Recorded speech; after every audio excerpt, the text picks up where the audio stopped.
The day Tony gave me as a gift to Stephen, the richest man on Wall Street.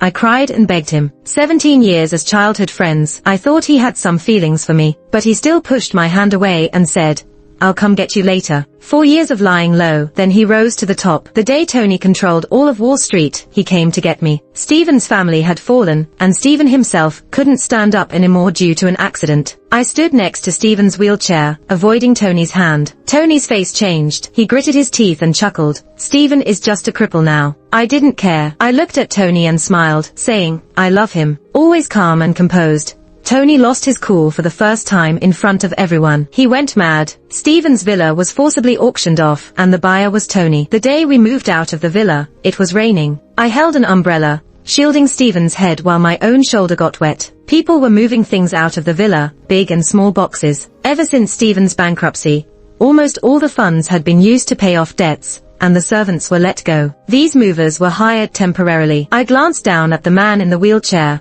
who still looked dignified and composed despite everything, and felt a twinge of emotion. Who would have thought that not long ago, the once powerful Stephen would lose everything in the blink of an eye? His wealth, even his healthy body. Half a year ago, he had a car accident, paralyzing him from the waist down, never able to stand again. The sound of brakes came from outside the courtyard. I turned and saw a black sedan pulling up outside. A bodyguard quickly went to open the door and hold an umbrella for the person in the back seat. Tony stepped out of the car, adjusted his glasses, and looked up. Through the layers of rain, our eyes met. Tony hadn't changed much, but he seemed very different. Gone was the naive boy. What remained was an unreadable depth. My memory suddenly flashed back to 4 years ago. I remembered that the day Tony gave me to Stephen, it was also raining. Tony was a child my parents adopted from an orphanage. He was aloof, quiet, and never felt at home. Both my parents were high school teachers. They were kind and patient, probably sympathetic to Tony's situation, and poured a lot of love into him. They almost treated him as their own son. I called him brother for many years. Tony didn't like me at first, because I was annoying and cried a lot, but he still waited for me after school, riding his bike to take me home. He also took a stick to stand up for me when I was bullied by street thugs. I graduated high school at 17, and Tony was 20. That year, a fire accident in the school lab took my parents' lives. I became an orphan, just like Tony. I used my parents' compensation to attend college in New York, and Tony followed me. He rented a small place near my college, found a job nearby, and took care of me. After my parents' death,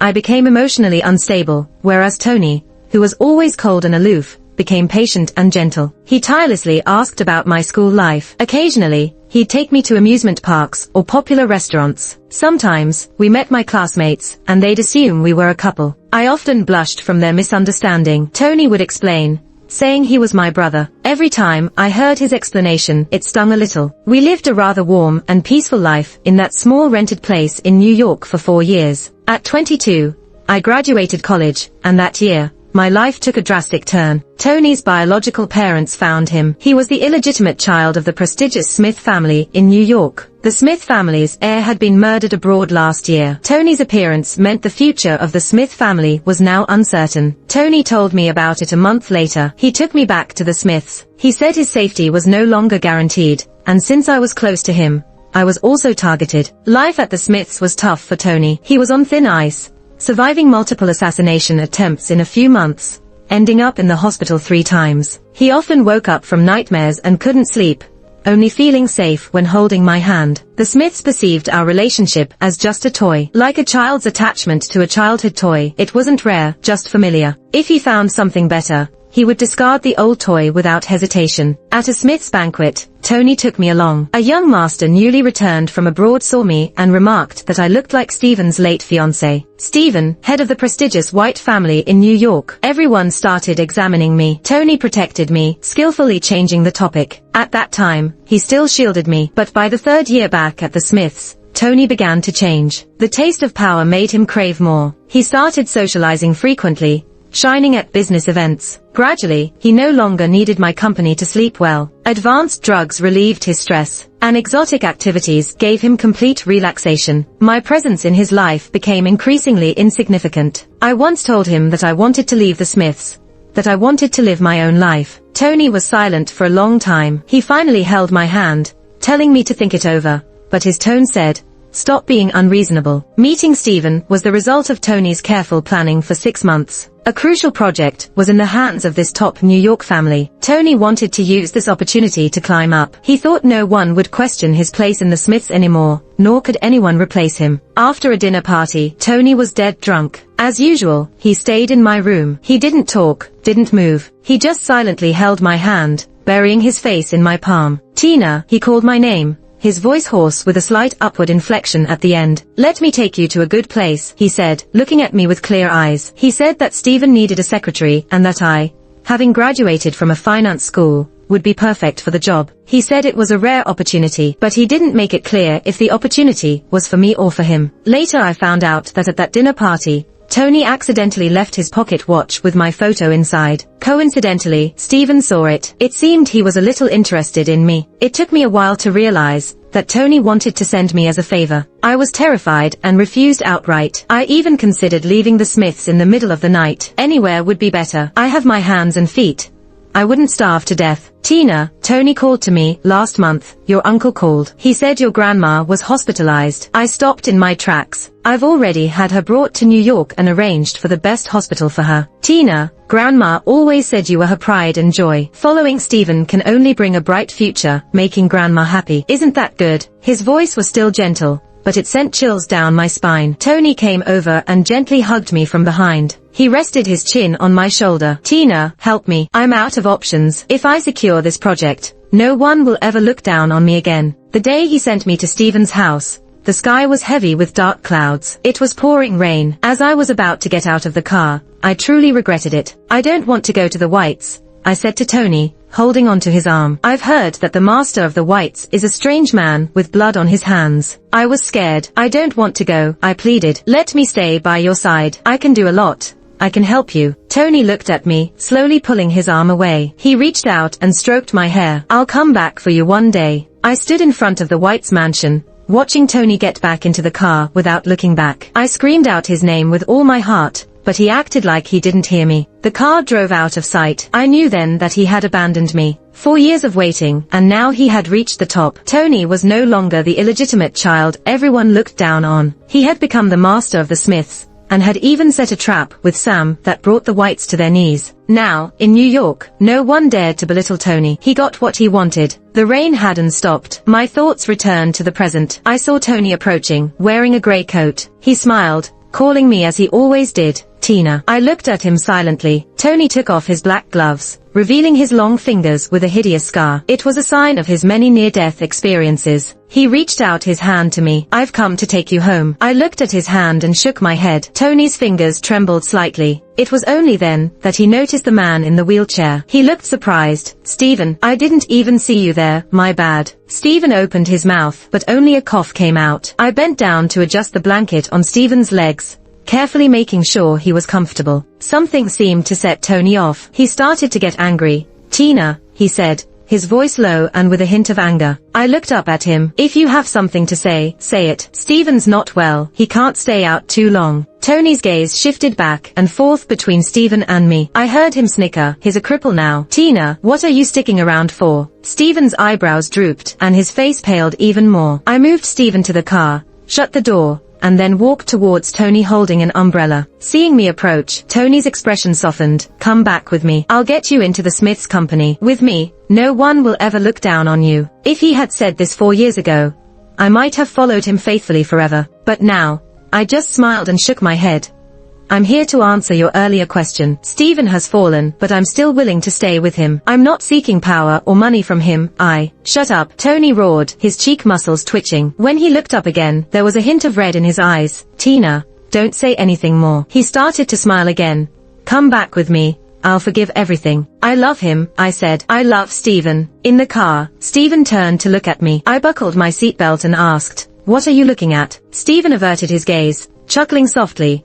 I'm just looking at the girl who used to tremble at the sight of me. You've got quite the acting skills now. I didn't respond. Leaning back in the seat, I closed my eyes and took a deep breath. My forehead was damp with sweat, and my stomach twisted in pain. It hurt deeply. The car drove slowly towards the countryside. Stephen watched the raindrops hit the car window, forming streaks, and creating a curtain of rain. Once I felt better, he spoke. Why didn't you tell Tony that you were sick? I hesitated for a few seconds, and just when he thought I wouldn't answer, I said, If I told him, would it make me any better? 4 years ago, after Tony sent me to Stephen's house, I was so uneasy all day long that I couldn't eat at all. In just 1 month, I lost over 10 pounds. Maybe that's when my body got messed up. Later, to keep up with the big guys like Stephen, I worked hard, improving myself, trying to match their pace. I pushed myself hard, really hard. So, eating properly became a small thing that I forgot about completely. Now, I'm paying for it. I have my reasons for not telling Tony about this. My gut tells me that if he knew, I'd be even more restless. Tony is inherently stubborn. If he knew I had little time left, he wouldn't let me go and would keep me by his side until I died. But I really don't want to be involved with Tony anymore. In the time I have left, I want to live for myself. I closed my eyes and silently endured the pain that my body brought me. The small house in the suburbs is one of the few properties still under Stephen's name. As Stephen's personal secretary, I moved in with him. To call myself a personal secretary, I was more like a private steward. Stephen agreed that this would be my last month working for him. At the end of this month, he will let me go. The freedom I have been waiting for. In the second week after moving to the small house, I received a call from a top private hospital in New York. Hello, is this Ms. Tina? Ms. Joan left something at the hospital years ago. Can you come pick it up? My fingers tightened. After confirming the details, I asked Stephen for leave and went to the hospital. Ms. Joan was my grandmother. 4 years ago, Tony brought her to New York for careful treatment, but she didn't make it through the year. I didn't know she passed away. Tony hid it from me, until once, when I saved up 3 days off to spend time with her happily, I was told she had been dead for a while. From then on, my feelings for Tony turned from resentment to hatred. I have to get my grandmother's belongings back, no matter what. But when I arrived at the hospital and found the doctor who called me, he looked at me apologetically. I'm sorry, Ms. Tina, Ms. Jones' belongings have already been taken. I frowned and asked, who took them? I came as soon as I got the call. Well, our nurse first called Ms. Jones' guardian from back then. They didn't respond for a long time, so we contacted you. But just before you arrived, Ms. Jones' guardian came and took the items. He flipped through the records in his hand. It was Mr. Tony. I staggered back a step. My brain spun for a moment. I found Tony in a top-floor suite at a club. He looked at me, smiling teasingly. So, if not for Grandma's items, you really wouldn't come to me. He had 2 glamorous women by his side, one pure-looking, the other seductive, carefully pouring him drinks. There were a few other well-dressed people in the room, all heirs of prominent families in New York. I recognized one of them, Sam. The Smiths joined forces with the Chi family to bring down Stephen, so now, the 2 families were close. Among the group, Sam was the most relaxed. He lounged on the sofa, giving me a drunken glance. Tony, is this your sister? Tony stared at me without speaking. I ignored Sam and repeated myself, give me my grandma's belongings. Tony took a drag on his cigarette, slowly exhaling,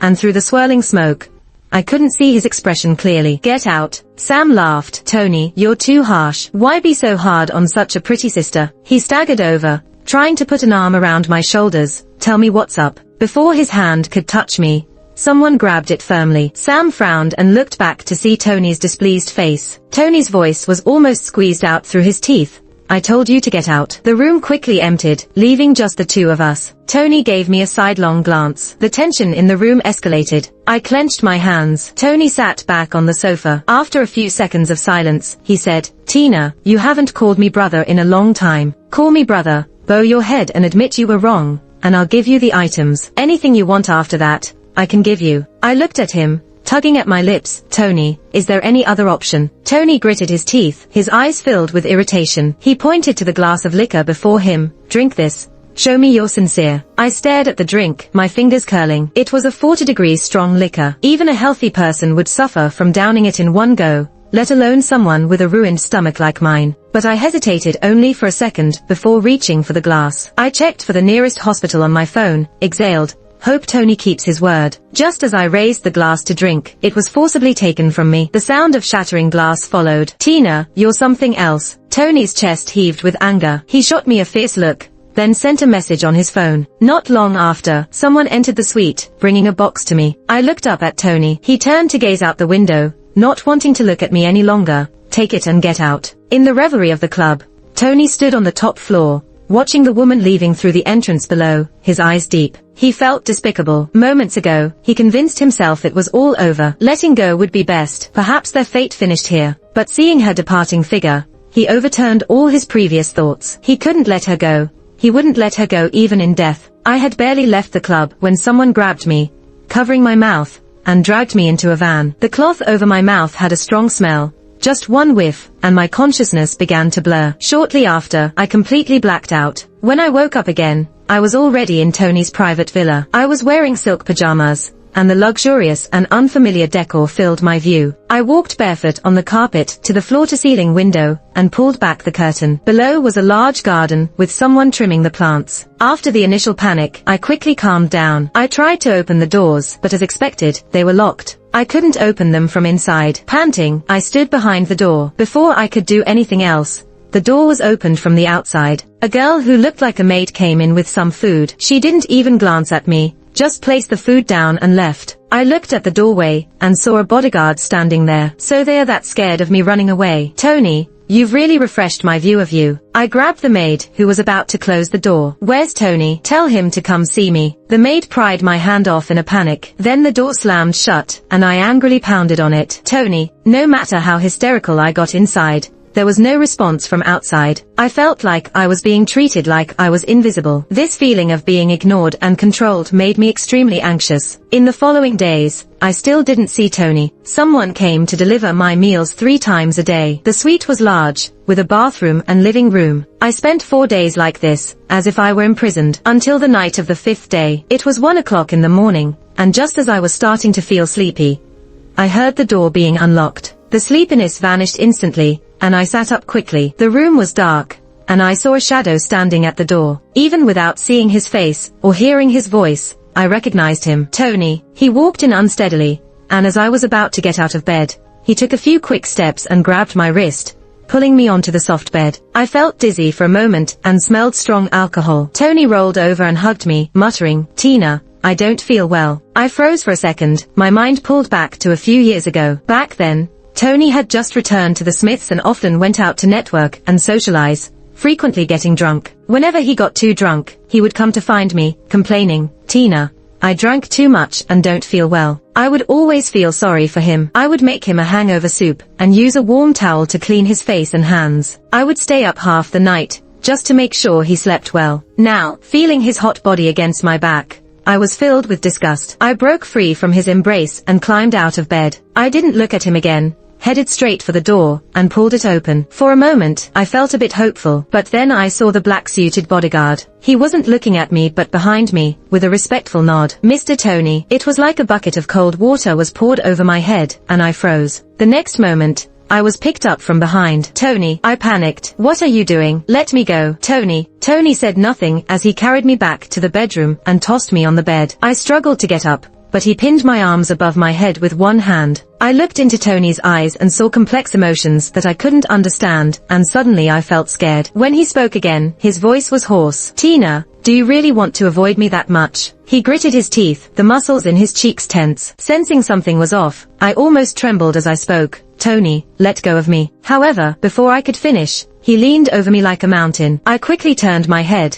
and his lips landed on my cheek. Tony paused for a moment, then grabbed my chin and turned my face back. There was no escape. Tony's kisses landed on my face and neck. I trembled, and as his gaze fell on my lips, I called out, "Brother." Tony froze. "My parents treated you like their own son," I said, looking at him with disappointment. "I also once saw you as my lifelong brother. How can you do this to me?" Tony took a deep breath and covered my eyes with his hand. After a moment, he sighed deeply. "I never saw you as a sister," he said. "Now that I think about it, I wish you never called me brother." By doing so, he could accept himself as a hypocrite hidden beneath a beastly exterior. When Tony's warm lips touched mine, a wave of nausea surged through me. My stomach, which had been calm for a long time, started to act up. The pain made me almost spasm instantly. Cold sweat broke out on my forehead, and my face turned pale in seconds. Tony noticed something wrong with me. He stopped, turned on the light, and asked, "What's wrong?" He frowned at me, instinctively loosening his grip.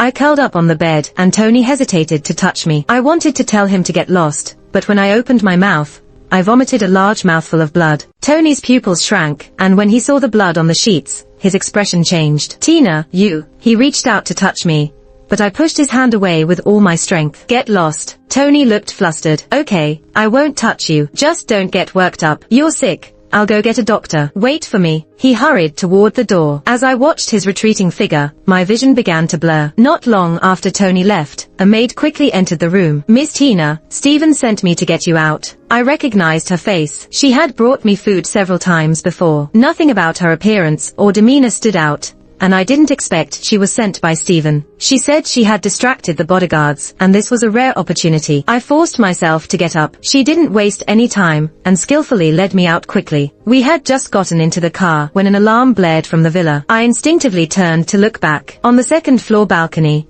Tony stood with disheveled hair, no longer looking calm and composed like an upper echelon. His face darkened as he gazed into the night. I turned away. Drive. The car roared to life and sped away. The maid drove skillfully, familiar with the roads, but soon, I saw several cars chasing us in the rearview mirror. Tony might be in one of those cars. I gripped the seatbelt tightly, cold sweat still dripping from my forehead due to the pain. The maid glanced at me, Miss Tina still holding up. Yes, I gritted my teeth. Then I'll speed up. The maid smirked. These guys are a bit tough. As soon as she finished speaking, she swiftly accelerated. She drove the car gracefully through the night. About half an hour later, the tail behind us had finally disappeared. I sighed with relief and curled up in the passenger seat. The car took a few turns and ended up in the underground garage of a private hospital. The maid got out and efficiently changed the license plate. Miss Tina, head upstairs. Stephen is waiting for you. The maid's name was Nina, Stephen's top bodyguard. She led me to the third floor in an elevator. A few nurses came up and took over from her. After taking some medication, I felt a lot better. Lying in the hospital room, Stephen was wheeled in by Nina.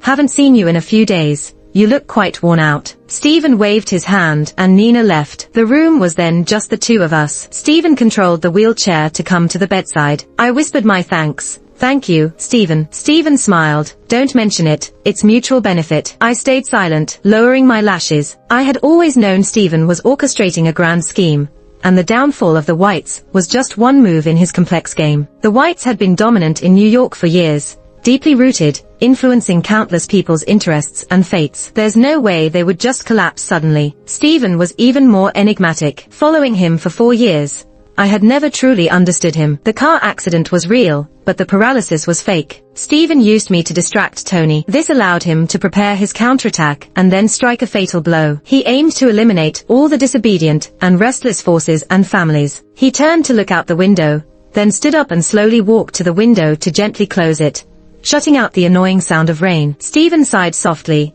Thanks to you, Tony now probably has no time to deal with other matters. He had just received news. Tony had arrived at the hospital an hour ago, and by now, he should have seen Tina's medical records. Stomach cancer, mid to late stages. Tony gripped that medical record sheet so tight that it crumpled under his fingers. He confirmed the name on the record one more time. It was Tina, and the age matched too. His mind was in turmoil. After a long moment, he turned to ask the head of the department, when was she diagnosed? The head of the department, 6 months ago. I heard her grandma also died of stomach cancer. Miss Tina's condition indeed has some genetic factors. The head of the department glanced at Tony's increasingly dark expression and wiped the sweat from his forehead. Miss Tina has been under conservative treatment since her diagnosis. Conservative treatment? Tony questioned in a deep voice. For her situation, the sooner the surgery, the higher the cure rate. Why conservative treatment? The head of the department replied helplessly. Miss Tina didn't want it herself. What? Tony was taken aback. Choosing his words while recalling the situation, the head of the department said, to be honest, Miss Tina was the calmest and most composed cancer patient I've ever seen. She didn't cry or make a fuss. She just calmly asked how much longer she could live. The head of the department sighed. She rejected the treatment plan we offered. When asked why, she said she had lived enough. There was nothing in this world worth holding on to anymore. Her willingness for treatment was very low. In such a situation, we couldn't forcefully intervene. We could only respect the patient's personal wishes. Tony left the hospital in a daze. Even after sitting in the car, his mind was still on what the head of the department had said. There was nothing in this world worth holding on to anymore for her. How could there be nothing worth holding on to? He recalled their childhood. Back then, Tina was just a little tag-along behind him. When she was bullied outside, she would often come crying to him. He would drive away those nasty boys for her, and Tina would tug on his clothes, following him obediently back home. Sometimes he got annoyed and would harshly pull away from her. How long are you going to follow me? Forever, Tina would say while crying. Staying with my brother means no one would dare bully me. She really did always follow him, and she was always talking. She said that when she grew up, she wanted her brother to take her to see the sea, the grasslands, Switzerland for snow, and Iceland for the northern lights. She wanted so many things. Tony used to think he had to work hard to make money, at least to take her to see the sea. But now, Tony had the means and the money. He could take Tina to any place in the world. But Tina wanted nothing. Thinking back, Tina's journey in growing up seemed to be a continuous process of losing. She lost her parents as a child, then her grandma later on, and then the brother she relied on and trusted sent her away himself. That made her lose her brother and her freedom all at once. Tony felt a dull ache in his heart. For the first time, he felt regret. Perhaps, back then, he should have defended Tina without hesitation, but he hadn't realized then what was truly important to him. He had given up on his treasure with his own hands. Then that treasure lost its luster. While Tony hadn't found Tina, trouble started piling up in his company. Tony was swamped. He went to seek Sam's help for a way out, but Sam was in trouble too. Sam loved to play in his early years, had several lives on his hands. Things that had been suppressed by money and power, now suddenly exposed. No matter how much Sam's family tried to cover it up, it was in vain. It was as if an invisible hand was manipulating the chess game from behind. The public opinion brewed too quickly. This morning, Sam had already been taken away by the police, but Sam's involvement was too widespread. The industries that could see the light were fine, but there were also those that couldn't. If thoroughly investigated, Sam wouldn't just be skinned alive. Tony realized at this point that the troubles in his company were probably no accident. He realized he had overestimated himself too. Tony tried to manage the company issues while desperately searching for Tina, but neither effort bore good results. Sam fell too quickly. A storm was brewing in New York. It all felt too familiar. Just a few months ago, the Whites had gone through this, but it was different in a way. Stephen struck at the root, while now, the two families faced complete depletion, defenseless against Stephen's counterattack. Nina told me about the current situation in New York. Her words were full of admiration and respect for her boss. Stephen is the smartest person I've ever met. I glanced at her. There are plenty of smart people in this world. If you like smart ones, you can find them elsewhere. She'd been taking care of me for a while, and sometimes we'd chat, so I was more relaxed talking to her. Nina laughed. What? Are you worried I'll fall for Stephen? Don't worry, I know my place. It's best not to mess with a guy like him. After I finished eating, she cleaned up. Before she left, she said, Stephen asked me to tell you that Tony might find out soon. If you want to leave, make a quick decision. Stephen will help you. I blinked. Thanks Stephen for me. Honestly, Stephen is the most generous boss I've ever met. But maybe it's because I look like his late fiancé. I've learned a lot working alongside him for 4 years. At first, I made mistakes and messed things up, but when I was scared, Stephen would just smile. It's okay. You're just not used to it yet. Show me your improvement next time, alright? He always had extraordinary patience with me. Sometimes I wondered about his fiancée. What kind of person was she to be remembered so deeply? Being with him brought many conveniences. Stephen trained me to become a competent secretary, but I didn't work for him very long. Now he's worried about getting me out of this mess. Maybe from the start, when Tony sent me to the Whites, it was always a losing game for him. I'll repay him someday, if I ever get the chance. I turned to look out the window, and saw a white dove fly by. The sun was bright, the sky a clear blue, and the air seemed sweet and intoxicating. The Smiths situation was worse than Tony imagined. Once the beautiful facade fell away, the decayed interior was exposed. The Smiths had been around too long,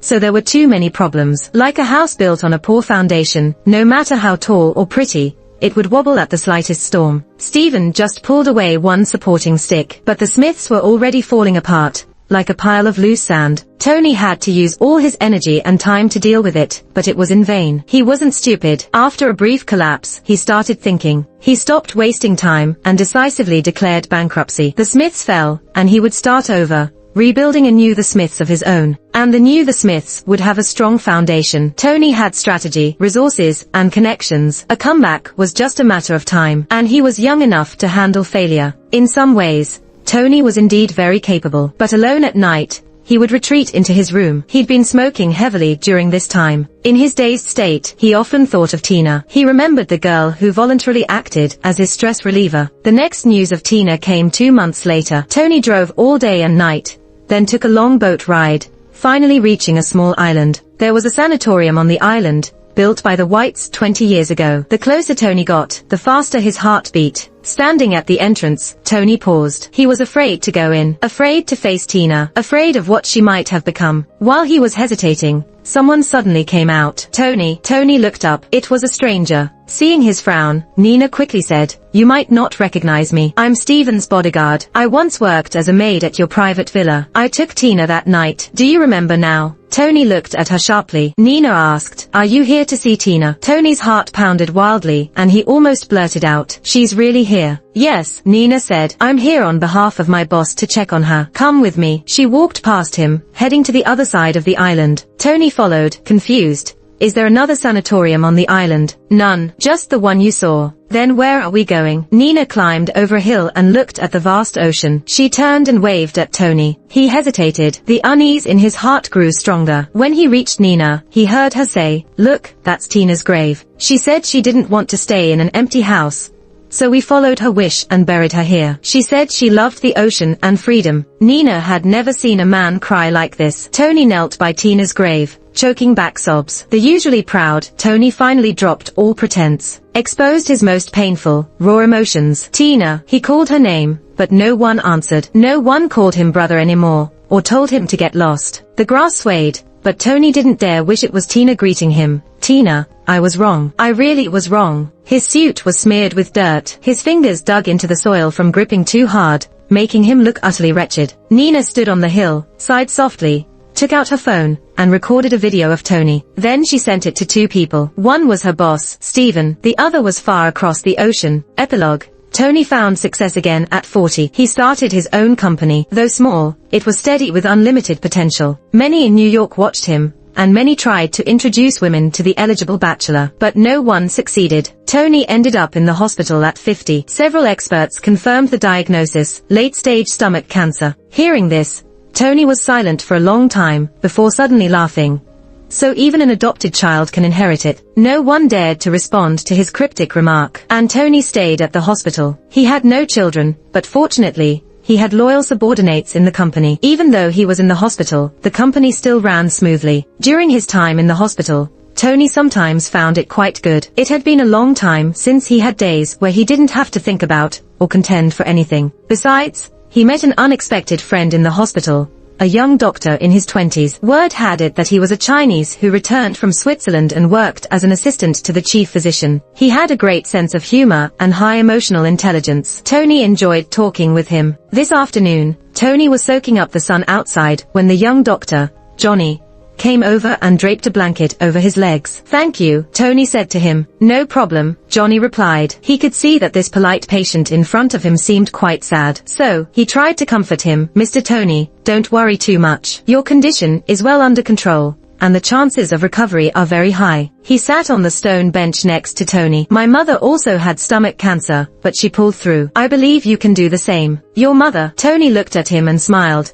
"She must be a very gentle person." Yes, talking about his mother made Johnny smile, and he couldn't help but share more with the patient. He said, "My mother went to Switzerland for therapy, because of cancer, which is how she met my father. My father was a doctor at the hospital. He encouraged my mother to stay strong, bringing her fresh flowers each day, and photos of beautiful landscapes. Because of him, my mother was actively treated and was happy every day. Fortunately, after 3 years, she defeated cancer and miraculously recovered. But because of her illness, she couldn't have children anymore. I am their adopted child," Johnny said with a smile. "So, I'm also very lucky to have met them." Tony seemed to be deep in thought, his expression suddenly turning somewhat vacant. Johnny gave him a few words of advice. When he didn't get a response, he decided not to say more. As he was about to leave, his phone vibrated. He took out his phone and smiled at the incoming call. Showing Tony the screen, he said, "Mr. Tony, my mother is calling me. I have to go." But before he could get up, Tony unexpectedly grabbed his hand. Tony stared at the young doctor's phone screen in shock. It was a family photo of 3 people. In it, he saw a familiar face, a face that almost visited him in his dreams every night. "Tina," Tony murmured to himself. He felt he must have been mistaken, definitely mistaken. Johnny was surprised. "Mr. Tony, do you know my mother?" Tony remained silent for a long time, slowly releasing Johnny's hand. He took one last look at the bright family photo, then closed his eyes tightly. Johnny heard him say, "No, I must have been mistaken." Confused, Johnny signaled again, and walked off with his phone. "Mom, everything's good here. Did you and Dad come back from your trip?" Behind him, Tony stared into the distance, tears already streaming down his face.